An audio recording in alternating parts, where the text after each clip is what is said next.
Hey, JessFT here, and I want to just give you a brief overview of my first flights and my first thoughts of the iFlight Defender 25. This little guy, woo! Now, I'm using the DJI FPV controller 2. I'm also using the old school version of the, I think it's the goggles too, not the new ones with little sling line, slim, very cool and sleek goggles. No, I'm using the old school with the 4 protruding antennas. You kind of look like you're in Cyberpunk or something. First off, image quality. Oh my god, whatever DJI is doing with these O3 air units, it's black magic. I don't know, it almost seems illegal. The camera quality is great. Sadly, you're not going to see, because I couldn't upload it into 4K 120 frames per second that thing outputs, because I don't have any equipment that can edit that. So you're getting this slimmed down whatever version bitrate that YouTube's serving up. So let me just tell you, the video that you're seeing right now is not the best quality that this camera is actually putting out. Overall stability on this thing, it's not bad. I'm fighting about 10-mile-an-hour winds. I'm also going to tell you it's about 37, 38 degrees on this day. Freezing my tush off.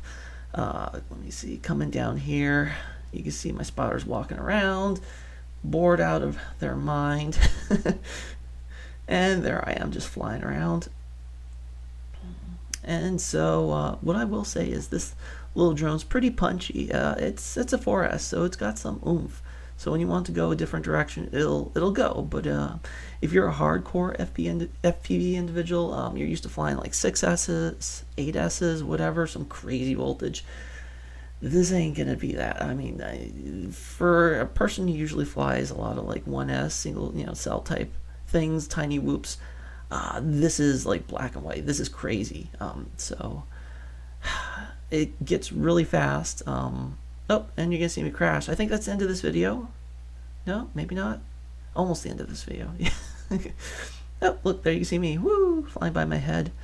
I did crash this a couple times. The only damage I had literally was just a small scratch on one of the mounts on the carbon fiber where the little motor hooks up. But beyond that, I really like this little drone. It's peppy. It's great, and I'm gonna tell you what, it's made for people who can't afford $120 a battery. I mean, honestly, these little batteries that I use, $15 a battery.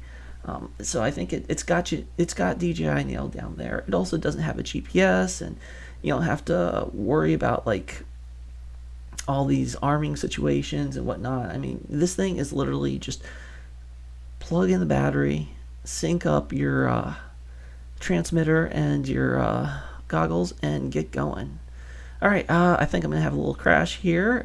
This is an example of the crash, very survivable, and that's it. All right, well, thank you so much. I really love this drone, and I hope I didn't bore you too much. Peace out, JessFT.